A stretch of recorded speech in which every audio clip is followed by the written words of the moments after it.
பரபரப்பான வாழ்க்கை முறையாக இருந்தாலும் உடல் ஆரோக்கியத்தில் கவனம் செலுத்துவது அவசியமானது.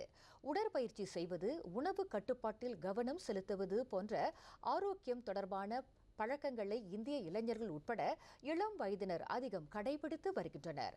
இதனை அனைத்து வயதினரும் பின்பற்றினால் நோய்கள் எளிதில் அணுகாது ஆரோக்கியமான, சுறுசுறுப்பான மற்றும் மகிழ்ச்சியான வாழ்க்கையை வாழ முடியும் என்று மலேசிய தேசிய புற்றுநோய் கழகத்தின் நிர்வாக இயக்குநர் டாக்டர் முரளிதரன் முனுசாமி தெரிவித்தார். உடம்பை பார்த்துக்கிறதுக்கு, ஜிம்மை போகிறதுக்கு, அவங்க ஓடுறாங்க, எக்ஸசைஸ் பண்ணுறாங்க. ரொம்ப ஒரு நீங்கள் ஏற்குறைய மலேசியாவில் பார்த்தீங்கன்னா அந்த ஒரு ஃபிட்னஸ் லைஃப் ஸ்டைலில் வந்து எம்ப்ரேஸ் பண்ணிட்டு அவங்க வந்துக்கிட்டு இருக்காங்க. ஆனால் அதே சமயத்தில் வந்து ஒரு 30 வயசுக்கு மேலே ஒரு 50 வயசு வரைக்கும் அவங்க மத்தியில் வந்து ஒரு அக்கறையை வந்து இன்னும் வந்து நம்ம அப்படி ஒன்றும் பார்க்க முடியாது. இவங்க தான் வந்து எங்களுக்கு வந்து ரொம்ப ஒரு ஆபத்தான ஒரு இக்கட்டில் இருக்கக்கூடிய ஒரு பிரிவினர்.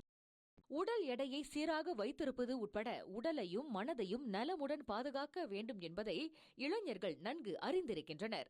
ஆனால் அவர்களது பெற்றோர்கள் குடும்பம், வேலை, வாழ்க்கை செலவினம் ஆகியவற்றில் அதிக நேரத்தை செலவிடுவதால் உடல் ஆரோக்கியத்தில் கவனம் செலுத்த தவறுகின்றனர் என்பதை டாக்டர் முரளிதரன் முனுசாமி சுட்டிக்காட்டினார். அது மட்டுமின்றி 50 வயதிற்கும் மேற்பட்டோர் உடல் ஆரோக்கியத்தை பேணுவதில் சமூக வலைதளத்தை அதிகம் சார்ந்திருப்பதை அவர் உதாரணத்துடன் விளக்கினார். ஃபார் எக்ஸாம்பிள், டயபிட்டிஸ் இருக்குது, சிறுநீர் வியாதி இருக்குது. நான் வந்து இந்த மருந்து சாப்பிடாம கடுகு வந்து டெய்லி ஒரு 10 மில்லிகிராம் சுடு தண்ணியில் போட்டு குடிக்கிறது, இதில் யாராச்சும் ஒரு வீடியோவில் போட்டு வந்திருப்பாங்க. இதை வந்து கடைப்பிடிப்பாங்க. ஆனால் இது வந்து நேச்சுரல், இது வந்து ரொம்ப ஒரு பாரம்பரியமானது, இயற்கையானது, பரவாயில்ல பாரம்பரியமானது, சோழர் மன்னர் காலத்திலேருந்து இதை வந்து பயன்படுத்திட்டு இருக்காங்கன்னு அவங்க அந்த ஒரு மன அலைச்சலில் வந்து நார்மலான மருந்து சாப்பிட மாட்டாங்க. மற்றொரு நிலவரத்தில் நிறைய புது நோய்கள் உருவாகின்றதை மறுக்க முடியாது. அதே வேளையில் அதற்கான சிகிச்சை முறைகளும் மலேசியாவில் வளர்ச்சி கண்டு வருவதாக அவர் குறிப்பிட்டார். அது மட்டுமின்றி சுகாதாரத்தின் மீது மக்கள் கொண்டிருக்கும் விழிப்புணர்வு அதிகரித்திருப்பதாக அவர் குறிப்பிட்டார்.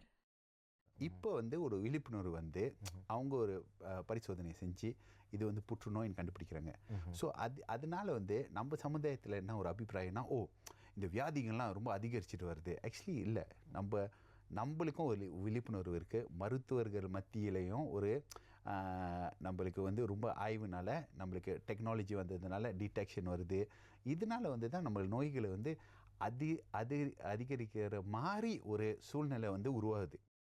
இணையம், AI தொழில்நுட்பத்தின் வழி நோய்கள் மற்றும் உடல் ஆரோக்கியம் குறித்து தானாகவே கண்டறிவதை குறைத்து நேரடியாக மருத்துவரை அணுகுவது பாதுகாப்பானது என்றும் அவர் நம்பிக்கை தெரிவித்தார்.